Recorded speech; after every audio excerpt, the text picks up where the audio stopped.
이 희망 리턴 패키지를 제가 이제 한 장 표로 정리를 해 드릴게요. 자, 이렇게 보시면 되겠습니다. 첫 번째 원스톱 폐업 지원에 1332억 원, 여기서 점포 철거 비용은 최대 400만 원까지 지원을 하고요. 두 번째 특화 취업 지원에 380억 씁니다. 교육 및 전직 장려 수당 지급을 해 드립니다. 세 번째 재기 사업화 지원에 737억 원 쓰고요. 재창업을 위한 PM, 프로젝트 매니저죠. 매칭해 주거나 사업화 자금 지원을 통해서 경영 위기 해결이나 재창업 성공을 돕습니다. 네, 안녕하세요. 국내 1호 크리에이턴트 홍승수입니다. 여러분, 제가 며칠 전에 소상공인 지원 사업 관련해서 영상을 올렸었잖아요. 네, 그 영상을 보시고 나서 구글 폼이나 또는 유선 연락으로 많이 연락을 주셨는데요. 여러 가지 이제 질문을 참 많이 주셨는데 희망 리턴 패키지 관련한 질문들이 좀 많으시더라고요. 그래서 제가 희망 리턴 패키지 A부터 Z까지 다 정리해드리고, 희망 리턴 패키지가 일단은 언제 시작하냐면 여기 통합 공고에는 1월에서 2월 중으로라고 나와는 있는데요. 제가 사이트를 들어가 봤습니다. 사이트 가보니까 2025년 1월 중 오픈 예정이라고 나와 있어요. 1월 중이라고는 하는데 1월 한 둘째 주 정도에 오픈이 될 것 같습니다. 그래서 그 날짜 맞춰서 여러분들께서 잘 준비해 주시면 좋을 것 같고요. 일단 우리 소상공인 대표님들 정말 한 해 고생 많으셨고, 이 희망 리턴 패키지는 이렇게 이제 조금 힘드셨던 우리 소상공인 대표님들을 위한 지원 사업이라고 볼 수 있습니다. 말 그대로 희망을 리턴해주는 교육과 자금 등을 패키지로 지원하는 사업이다 라고 보시면 되는데요. 공문 쭉 한번 봐보겠습니다. 아직은 이 통합 공고문 밖에 나오질 않아서 이걸 먼저 좀 보여드릴게요. 일단 예산 규모가 2,450억으로 꽤 많이 편성이 되었습니다. 지원 대상은 경영 위기 및 폐업 또는 예정 소상공인 분들과 재창업 1년 이내 소상공인이어야 하고요. 총 3가지 분야로 나누어서 지원을 하게 됩니다. 첫 번째가 원스톱 폐업 지원이고요. 요거는 이제 경영하시기가 어려워지셔서 폐업을 하셨거나 예정에 계신 분들께 지원을 하는 내용이고요. 창업을 할 때도 이게 참 머리가 아픈데 폐업을 할 때는 더 머리가 아프실 거예요. 각종 법령에 따라서 뭐 이것도 해야 돼, 저것도 해야 돼, 혼자서 감당하시기가 참 어렵습니다. 그래서 희망 리턴 패키지가 도와드리는 거고요. 여기 보시면 또 4가지로 이렇게 분류가 되어 있어요. 사업 정리 컨설팅, 점포 철거 지원, 법률 자문과 채무 조정인데요. 일단 사업 정리 컨설팅을 보면 폐업 시에 내야 하는 뭐 세금을 절세한다거나 뭐 그런 방법이나 신고 사항에 대해서 컨설팅을 해주는 거고요. 집기나 시설이 있으셨다면 그것을 처분하는 방법에 대해서도 컨설팅을 해줍니다. 또는 사업장을 양수도 파는 거죠. 그런 방법에 대해서 컨설팅을 해주기도 하고요. 누군가가 옆에서 도와준다고 하면 조금이라도 쉽게 폐업을 진행할 수 있겠죠. 잘 정리하는 것도 새로운 도약을 위해서 꼭 필요한 절차입니다. 그런 것들을 컨설팅 해주는 거다. 두 번째가 점포 철거 지원입니다. 점포 철거 지원은 작년보다 금액이 좀 올랐습니다. 요즘에 이제 인건비도 많이 올랐고요. 또 철거할 때 쓰는 장비들이 이제 기능들이 좋아지다 보니까 그 장비 임대비도 좀 늘어났거든요. 그러다 보니까 이제 철거 비용도 만만치가 않게 되었는데요. 그래서 좀 상향을 한 것 같습니다. 3.3제곱미터당 20만 원, 작년보다 7만 원이 올랐습니다. 여기는 이제 최대 400만 원이라고 나와 있는데 작년 공문 보시면 최대 250만 원이라고 되어 있었는데요. 무려 작년 대비해서 60% 정도가 상향되었습니다. 그리고 이제 법률 자문 같은 경우는 법률 자문이나 채무 조정이나 그 앞서 말씀드린 이제 사업 정리 컨설팅과 그 맥은 같습니다. 그러니까 직접비를 지원해 주는 게 아니고 임대차나 노무, 그다음에 가맹, 세무 등에 대한 법률 자문과 채무 조정, 솔루션 등을 지원해 주는 거죠. 네, 여기까지가 이제 원스톱 폐업 지원이었고요. 두 번째가 특화 취업 지원입니다. 일단 우리 대표님들께서 폐업을 하시고 나면 행보가 이제 2가지 형태로 좀 나올 거예요. 다른 회사에 취업을 하시거나 다시 창업을 하시거나. 희망 리턴 패키지는 이 2가지를 모두 지원하고 있는데요. 취업 교육에 대한 예산을 작년 대비 2.3배 정도 상향 조정하였는데요. 기초교육 5시간 하고요. 심화교육 25시간을 지원합니다. 그래서 1개월간의 마인드셋 교육까지 지원을 하고 있어요. 그래서 우리 대표님들께서 잘 적응하실 수 있도록 돕고 있고요. 재취업 변화 관리, 자아 성찰 등이 그 주제가 되겠죠.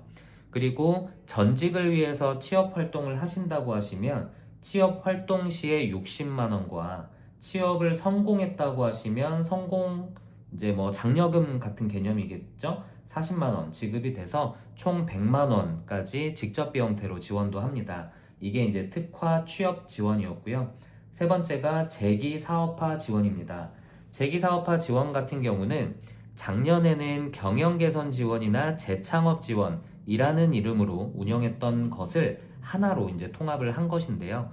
경영 위기에 있거나 폐업을 했거나 또는 예정이신 대표님들을 대상으로 해서 재기 진단을 하고요.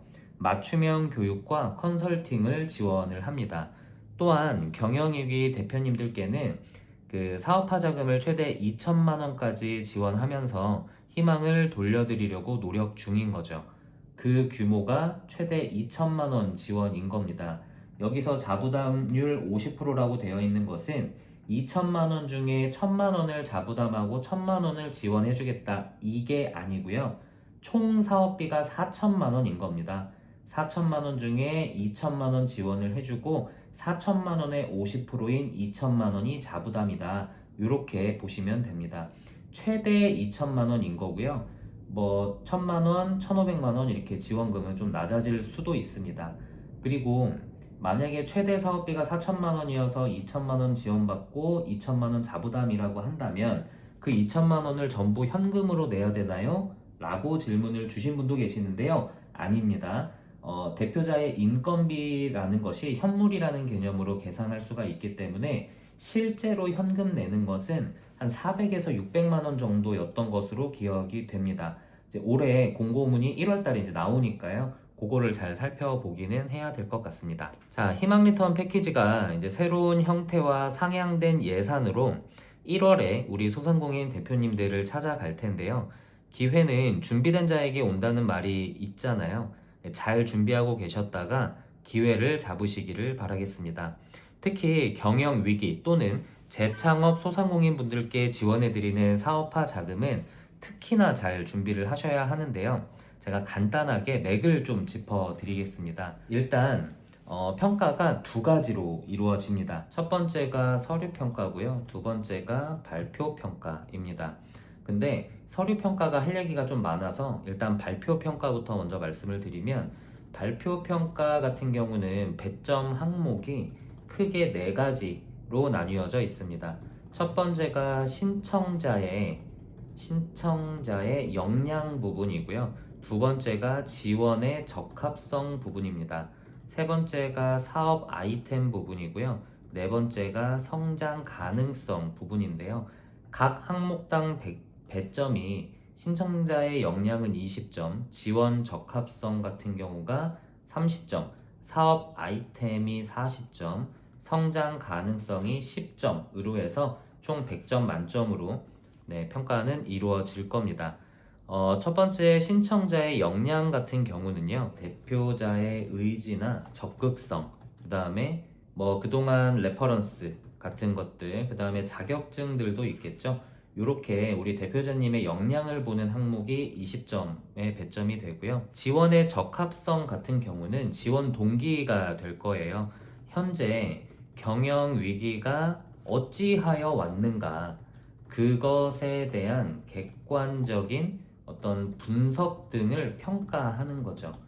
왜 폐업을 하게 됐는지, 왜 경영 위기가 오게 됐는지를 대표자가 제대로 객관적인 시선으로 평가하고 있는가를 보는 겁니다. 그래서 이 사업과 지원 동기가 맞는가, 이걸 보는 거예요. 그래서 그런 부분들을 잘 참고해 주시고요. 세 번째가 사업 아이템인데, 아이템 자체가 좋냐 안 좋냐, 이거는 사실 이제 주관적인 평가가 좀 들어가야겠죠. 그래서 아이템 자체가 좋냐 안 좋냐도 물론 있겠지만 이것보다는 이 사업을 하기 위해서 계획이 얼마나 현실성 있느냐에 대한 것과 그것이 구체화되어 있느냐, 이런 것들을 보는 거고요. 그리고 아이템이 이제 독창성이 있으면 또 좋겠죠. 이거를 다시 얘기하면 혁신이잖아요. 혁신성이 좀 있으면 좋고, 그 다음에 이제 수익 모델 같은 거, 수익 모델이 잘 갖춰져 있는가, 이런 부분도, 이게 이제 다 비즈니스 모델에 관련된 것이죠. 그리고 여기다가 그 사업비 집행 계획을 적을 때 이 사업비를 어떻게 사용할지에 대한 내용도 적절하게 적어 주셔야 될 것 같습니다. 마지막으로 성장 가능성인데요. 이 성장 가능성은 이번 지원 사업을 통해서 얼마나 성장할 수 있겠는가 요걸 보는 거죠. 다시 얘기하면 우리 기업의 KPI를 물어보는 겁니다.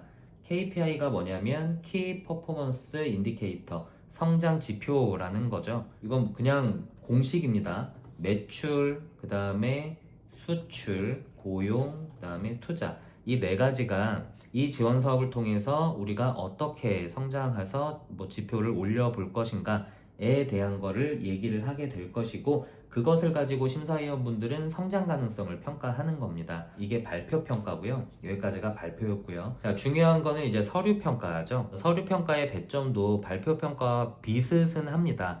점수가 조금 달라질 뿐 배점의 항목들은 다 비슷한데요. 일단 서류 적으실 때, 서류 평가하실 때 5가지 중요한 점 또는 뭐 포인트를 말씀을 제가 드려보겠습니다. 첫 번째가 스토리를 만들어라 입니다. 스토리는 2개로 나누어 볼 수가 있습니다. 내가 재창업을 하는 스토리, 그리고 내가 이 아이템을 선정한 스토리, 또는 재창업이 아니라 경영위기라면 내가 경영위기를 한 스토리, 그 다음에 아이템을 바꿨다면 이 아이템을 선정한 스토리. 재창업을 하는 이유는 기존의 사업을 폐업했기 때문일 텐데, 그 폐업의 객관적인 사실 또는 경영위기의 객관적인 사실, 이유를 명확히 해주시고요. 자료 중요합니다. 자료 등을 첨부해 주시면 좋습니다. 그 다음에 아이템에 대한 스토리도 마찬가지인데요. 뭐 이러저러한 이유들로 폐업을 또는 경영위기가 왔고, 이제 재창업을 할 때 그만큼 시장조사가 뒷받침되어야 하고요. 기존보다는 시각이 많이 달라졌음을 어필하셔야겠죠. 그런 것에 입각하셔서 자료들을 잘 찾아봐 주시고 사업계획서에 녹여주시면 좋겠습니다. 두 번째가 사업화 가능성에 대한 어필을 명확하게 해주시는 건데요. 이것은 다시 얘기하면 비즈니스 모델입니다. 비즈니스 모델을 설정하고 이를 각인시켜 줘야 하는데요.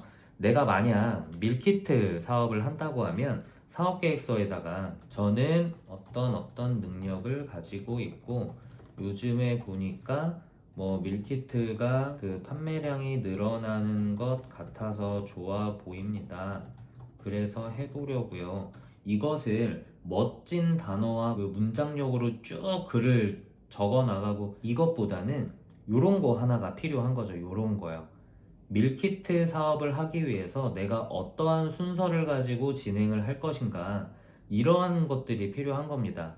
요게 이제 비즈니스 모델의 일환이 될 텐데, 이렇게 명확하고 계획성 있어 보이게 한눈에 보여지게 만드셔서 사업계획서에 첨부를 해보세요. 심사위원분들은 눈이 아주 휘둥그레지실 겁니다. 세 번째가 아이템의 독창성 부분인데요. 이게 참 어렵습니다. 우리가 생각하는 와 이거 혁신적인데? 라고 생각하는 것은 조금만 찾아보면 다 있습니다. 진짜 거진 다 있어요. 그래서 독창적인 뭔가를 떠올리고 사업하기가 참 쉽지가 않거든요. 이 희망 리턴 패키지 사업은 소상공인을 대상으로 하는 사업이잖아요. 소상공인 분들께서 이제 R&D와 같은 국가 연구개발 사업을 하시려는 게 아니잖아요. 소비재를 제조하시거나 판매하시고 서비스 하시는 업종이 대부분이시란 말이에요.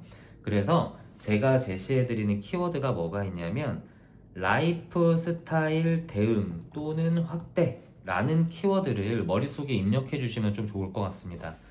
기존의 라이프 스타일에 어떤 불편함이 있어서 이걸 개선해 보려고 한다. 예를 들어서 기존의 시장에 유통이 되던 비타민들 있죠? 비타민들이 알약 형태로 이제 되어 있어서 이거를 먹어야 되다 보니까 알약을 먹기 어려운 분들은 비타민을 먹지 못했었는데, 그래서 가루 형태로 나왔다가 요즘에는 음료에 타 먹는 형태까지 발전을 했잖아요. 이게 이제 발포 비타민이죠.